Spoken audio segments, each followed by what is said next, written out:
Some people say ceramicist. I don't like the name, I don't like the word. I've been making pots for about 5 years now. There's something about the wheel spinning and you having to sort of sync up with the machine, working together. It's to do with design, it's to do with functionality, it's to do with use and purpose. It's definitely meditative and a bit trance-like. Turn your brain off, get into a state of flow.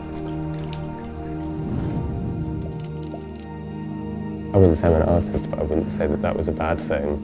So, I don't know, a craftsman potter, let's say, fuck it.